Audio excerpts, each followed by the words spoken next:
Maaari na po tayong tumanggap ng inyong mga katanungan. We begin with Eden Santos, Net 25. Yusek, good afternoon po. Kumustahin ko lang po ulit yung kung meron na po bang plano meron na po bang tugon o aksyon ang gobyerno sa panukalang magpatupad po ng price ceiling sa fresh meat na kaya daw po ng mga consumer para mapasunod naman yung pagbaba po ng presyo ng baboy sa farm gate. Supposed to be ay makakasama po sana natin si Kiko today. Kaya lang nagbago po ang ating schedule pero pinangako niya po na lahat ng ganyang katanungan ay sasagutin po itong linggong ito. Marahil po ay sa Huwebes. So ilaan niyo naman po ang tanong na yan kay Secretary Kiko. Isang tanong lang po dun sa CIMEPA, follow-up lang po na pinangunahan po kanina ng Pangulo. Dun po sa tax investment na binawasan, paano po ba ito yung mga simpleng mamamayan lang po, paano po sila makakapag-invest dito? Maaari po silang turuan ng mas nakakaalam dito. Hindi po lahat tayo ay ganoon kaalam sa pagdating sa stock exchange. So meron po ito mga nagtuturo sa inyo. Meron din po mga broker dito para po kayo maturuan. Thank you po. Maricar Sargan, Brigada. Good afternoon po, Yusek. Some U.S. lawmakers po are proposing to build an ammunition production and storage facility dyan po sa Subic, Zambales. And si Secretary Gibo Teodoro, nagpahayag na rin po ng pagiging bukas sa ideyang ito. Pero si Pangulong Marcos po kaya, bukas din po ba siya sa ganitong proposal? Since wala pa naman pong formal offer patungkol po dito, mas maganda po siguro bago natin hilingin ang tugon ng ating Pangulo is mas maganda mailatag sana sa kanya kung ano ang mga detalye dito. Ang Pangulo naman po ay doon lagi sa makakabuti sa ating bansa at makakabuti sa taong bayan. Thank you po. Ann Soberano, Bombo Radio. Yusek, good afternoon. Nagbukas na po ang 20th Congress and magsisimula na rin po, after ng SONA, magsisimula na rin po yung budget deliberation. Si House Speaker Martin Romualdez at iba pang mga lawmakers is backing the calls to institutionalize a transparent budget process by opening bicameral deliberations to the public. Ano po ba yung comment dito ng Palasyo? We respect the independence of the Congress, pero kapag po ang pinag-usapan ay pagsasapubliko ng anumang transaksyon patungkol sa gobyerno, mas maganda po talaga na maging transparent ang bawat galaw ng taong bayan. Thank you, Yusek. Next, Ana Bajo, GMA News Online. Good afternoon, Yusek.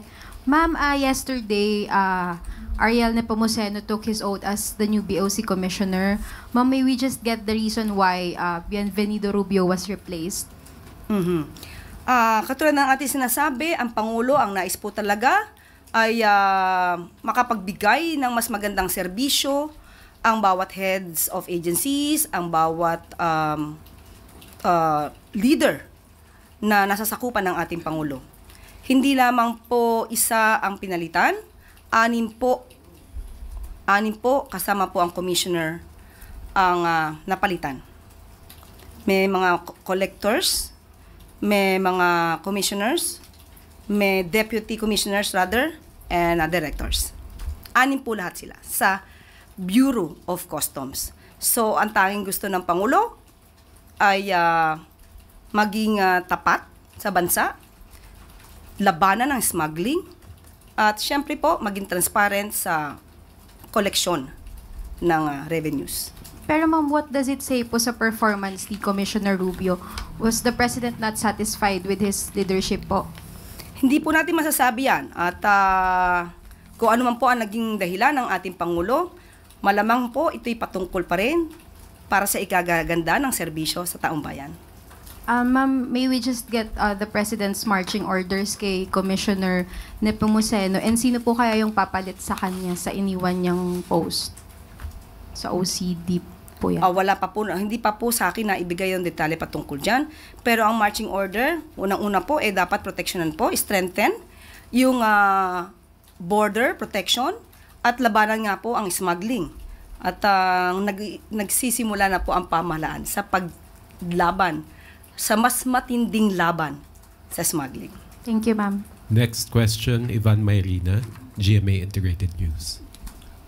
Sa survey po na isinagawa ng Okta Research, lumabas na mas nakararaming Pilipino ang pabor na bumalik ang Pilipinas sa ICC.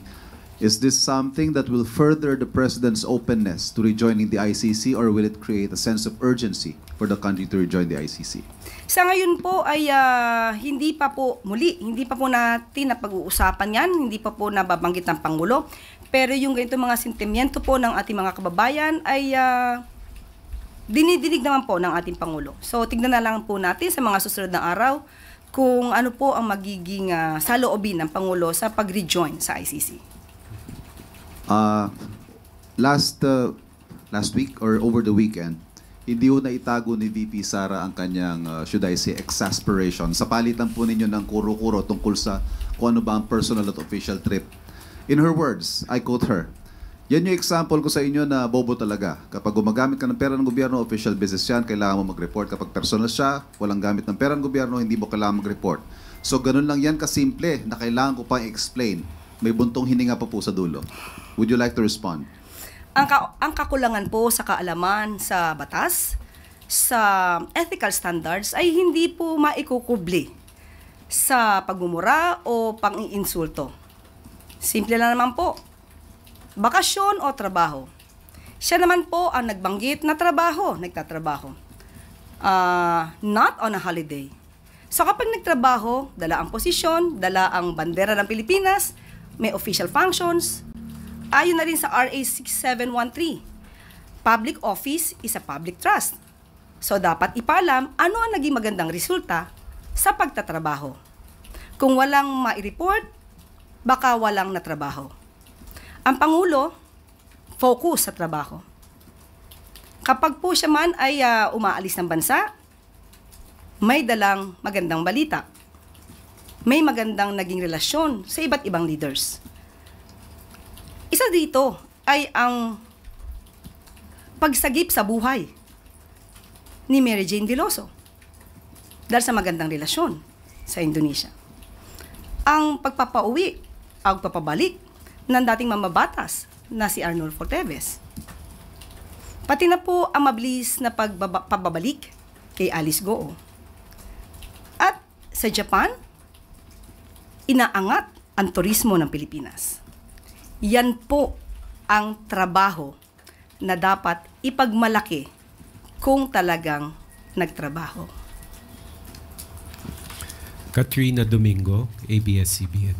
Good afternoon, Undersecretary. Ma'am, just a follow-up question first on the BOC appointment. Does this mean that the former commissioner and the 6 other officials who were removed from their posts were tagged in anomalies within the agency? We cannot say that. We cannot say that. The only purpose of the President is there is a continuing performance evaluation. Everybody is on notice. Everybody is on probation. We have to work better for the country and for our fellow men, Filipino people. Okay, ma'am, on the Justice Secretary Jesus Crispin Remulla said yesterday in an interview na he has already relayed to the President his intentions to apply for the Ombudsman post, which will be vacated by mid this month. Ano po yung naging response ng Pangulo doon sa pagsabi ni Justice Secretary Remulla na he wants to vacate the DOJ to transfer to the Ombudsman? Wala pa pong nababanggit ang Pangulo kasi wala pa rin po yung shortlist na tatanggap ang Pangulo. So, hintayin na lang po natin kung ano po ang magiging pasya pag sa tamang panahon. But does Remulla have the blessing of the President to vacate the DOJ? Yan po naman ay kanyang pagpapasya kay SOJ Boying Remulla. So hanggang ngayon ay wala pa naman po, hindi pa po nababakante ang Department of Justice. So hintayin na lang po natin. Jean last Manalas. follow-up question. Meaning, ma'am, hindi pa nagpe-prepare din ng backup shortlist ang Pangulo with regard to the possible replacement of Remulla should he be accepted by the JBC? Opo. As of now, wala pa po tayo nakukuhang detalye kasi wala pa rin pong short notice para po sa posisyon ng ombudsman. Jean Mangaluz, philstar.com. Good afternoon. So the DBM is set to submit its budget to Congress, the proposed 2026 budget to Congress this month. So what can we expect, especially since very controversial yung budget natin for this year? Lagi naman po ang Pangulo, sabi nga po natin, kung ano ang makakabuti sa mamamayan at para sa bansa. So ngayon po, patungkol po sa PhilHealth Funds, ito po ay isinumiti pa lang, so pag-aaralan po ito. Tandaan po natin, muli, ang gusto po ng Pangulo ay mapaganda ang buhay ng bawat Pilipino, maging mas magaan, at mabigyan ng magandang serbisyong medikal at pangkalusugan. One quick follow-up. So intact po yung PhilHealth funds in the 2026 budget sa proposed version? Ako po, sorry po, hindi ko po nakita. Tatanungin ko po ang Pangulo. Hindi ko po nakita as of now. Lef Narciso, DZRH. Good afternoon, Yusek. Sabi po ng LUWA, natapos na yung investigasyon nila. Kaugnay ng mga reklamo sa Prime Water, na isumite na po ba yung resulta ng investigasyon sa Malacanang at nabasa na ba ni Pangulong Marcos? Opo, nakatanggap na rin po tayo. Siguro nakalimutan ko lang pundalin. Ipapakita ko po sana sa inyo. Isang folder po siya, ang report, at 2 boxes ng Balikbayan boxes. Ganon karami. So, nabigyan po tayo ng kopya kahapon at nabigyan na rin po ang Office of the President at ito po ay aaralin at asahan niyo po na mabilisan pong aaralin to para sa mga consumers po ng Prime Water. Pagkatapos pong maaral, ano po kaya ang susunod na hakbang? Definitely, gagawa po tayo ng legal na aksyon. Aksyon na naaayon sa batas at walang masasagasaan pero dapat para sa taong bayan. Last question, Adrian Halili, Business World.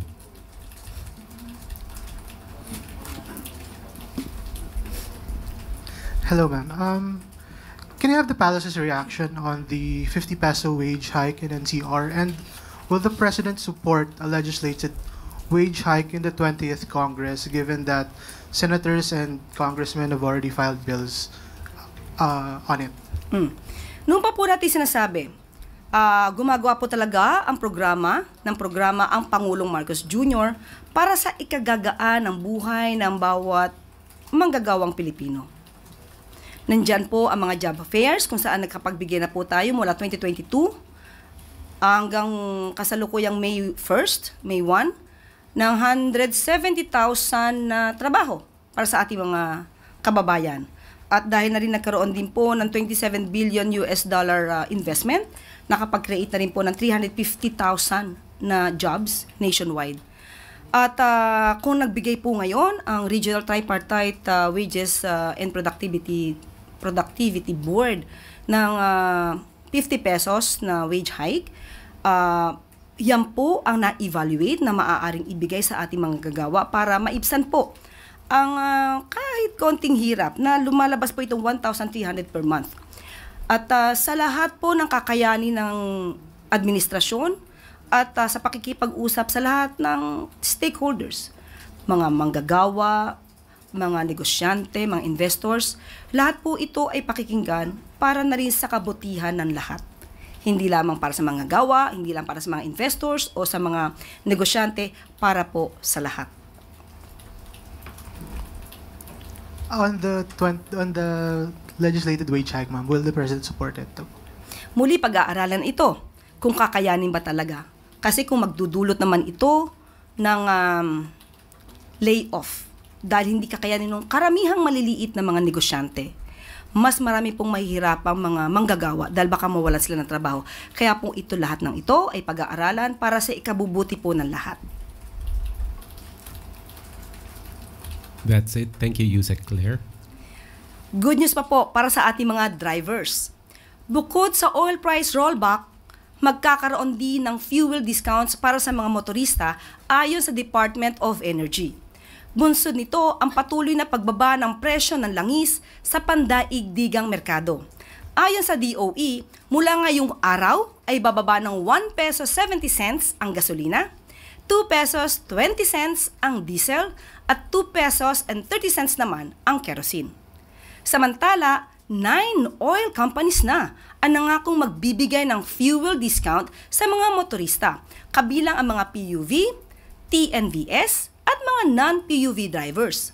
Alinsunod ito sa panawagan ng Pangulo na magkaisa ang gobyerno at private sector para tulungan ang taumbayan na salagin ang epekto ng pagbago-bagong oil prices sa world market.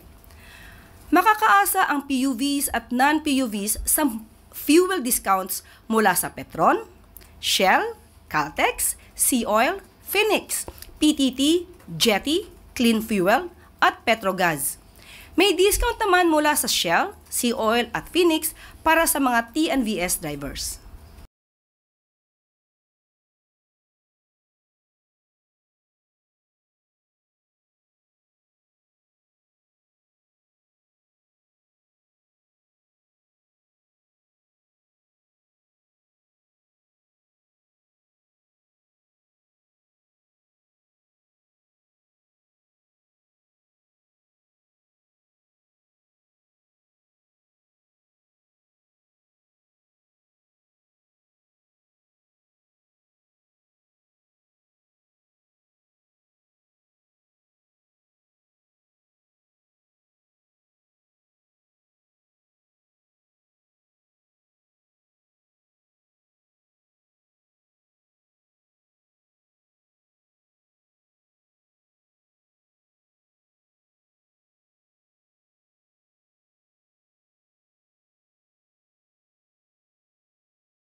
Isa pang magandang balita, 6 na shipping containers na naglalaman ng smuggled agricultural products nasabat. Pinangunahan ni Agriculture Secretary Francisco Tiu Laurel ang inspeksyon ng mga shipping containers na may lamang smuggled agricultural products sa Port of Manila. Alinsunod ito sa direktiba ng Pangulo na paigtingin pa ang kampanya kontra smugglers at mga iligal na produktong sumisira sa ekonomiya at kalusugan ng bansa. Tinatayang nasa 34 million pesos ang halaga ng nasabat na mga illegal items, kabilang sa mga naharang ng DA ang mga misdeclared frozen fish at red and white onions. Naging matagumpay ang operasyon laban sa smuggling dahil sa mabisang koordinasyon sa pagitan ng DA, Bureau of Customs, DOH at FDA.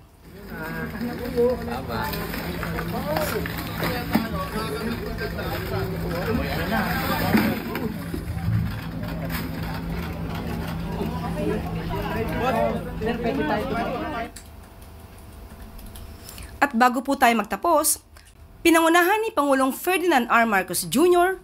ang bell-ringing ceremony bilang pagsalubong sa mas maraming economic opportunities para sa lahat.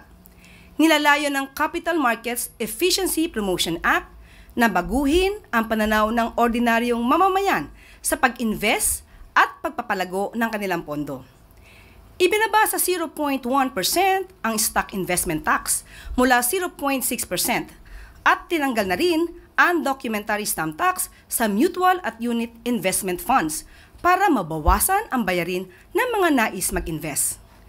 Ginawa rin ito upang maengganyo pa ang mga Pilipinong palaguin ang kanilang pera sa stock exchange. Bukod dito, ginawa ring 20% ang final tax rates sa interest income upang padaliin ang compliance at gawing mas simple ang pagbabayad nito. May incentives din ang mga kumpanya na tumutulong sa mga empleyado na magbayad ng kanilang retirement gaya ng 50% deduction sa actual contributions. Tinatayang nasa 25 billion pesos ang magiging net revenue mula sa bagong tax reform na siya namang gagamiting pondo para sa mga mahahalagang proyekto ng gobyerno, gaya ng mga kalsada, paaralan, mga ospital, at iba pang social safety net programs. Kumpiyansa ang Pangulo na magdadala ng ginhawa ang batas na ito para sa mga ordinaryong Pilipinong gustong paunlarin pa ang kanilang sarili. Diin ng Pangulo, nais ng pamahalaan na alisin ang mga balakid at palawakin pa ang oportunidad ng mga Pilipino sa pag-unlad.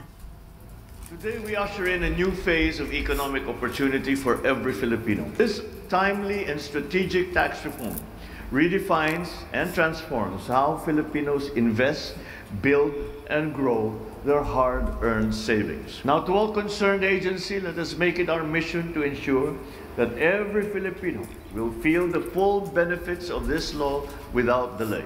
Today, as we ring the bell to open the market, we signal a new era of economic dynamism, investor confidence, and sustainable growth.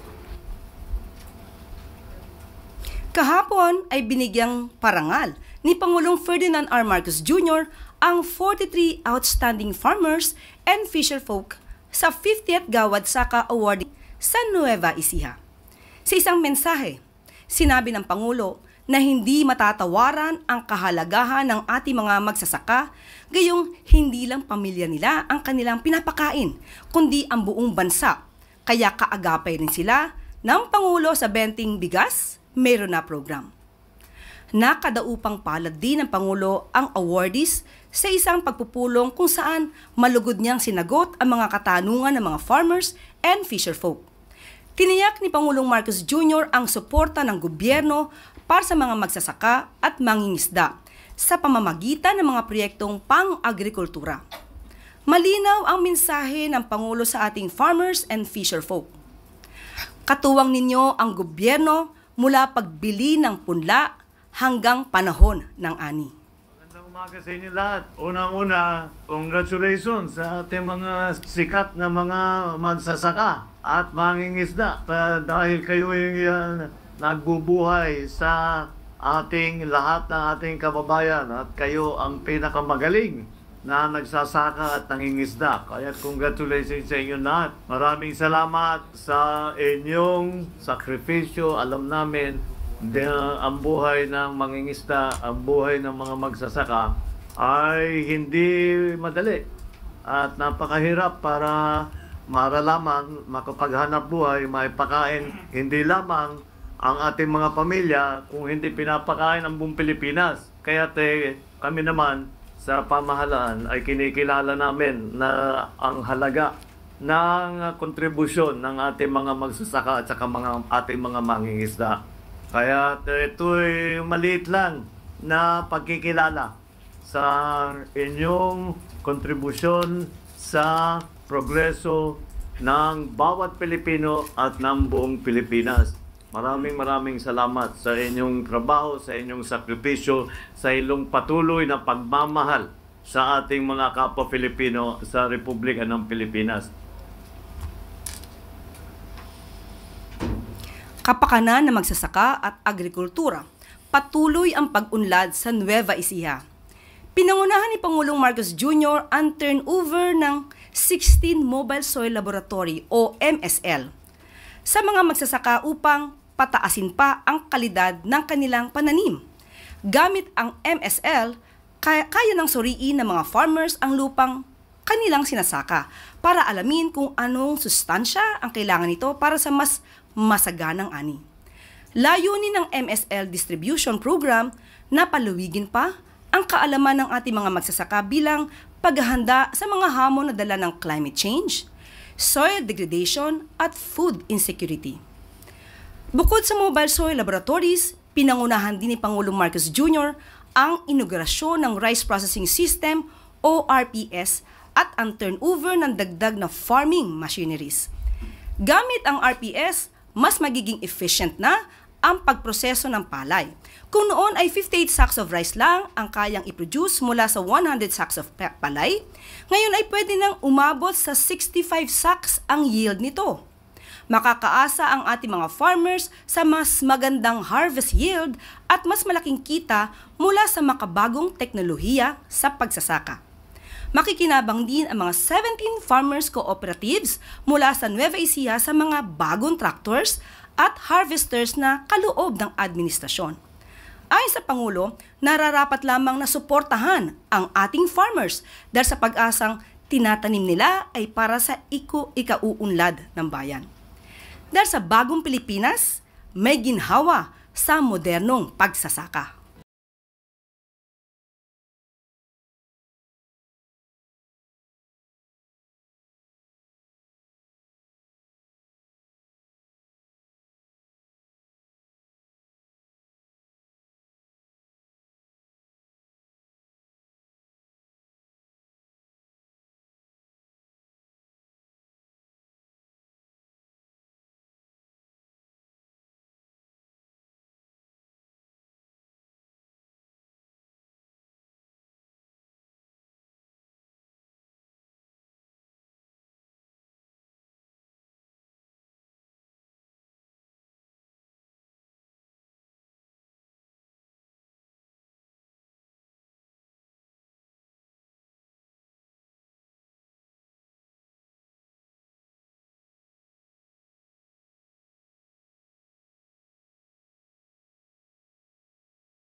Anim na Pinoy seafarers ng MV Herman Star na 2 buwan nang na-stranded sa kanilang barko. Sinagip. Nasagip na ang 6 na OFWs sa pangunguna ng DMW at OWA, 2 buwang na-stranded ang mga nasabing crew members dahil sa unseaworthiness ng kanilang vessel na nakadaong sa karagatan ng Lubok, Iloilo. Dumulog din ang mga seafarers ng 3 buwan nang hindi na ibibigay ang kanilang sweldo at mga benepisyo, kaya agad namang inaksyonan ng DMW ang nasabing reklamo at ayon nga kay DMW Secretary Hans Kakdak, alinsunod sa direktiba ng Pangulo, naresolba po ito. Matapos ma-rescue, nakatanggap ng 100 pesos na financial assistance ang mga nasagip na seafarers mula sa MW at OWA. Nilalakad na rin ng DMW at OWA Transportation ang mga OFW pauwi sa kanilang mga bayan.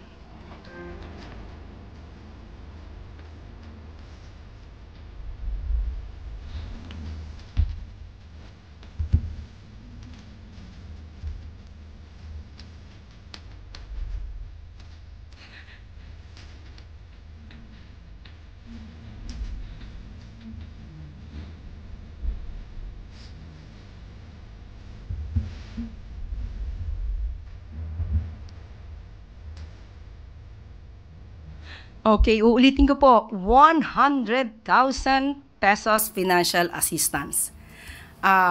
Baka hanapin sa akin yung sumobra. Okay, maraming salamat. At dito na po nagtatapos ang ating press briefing. Magandang araw para sa bagong Pilipinas.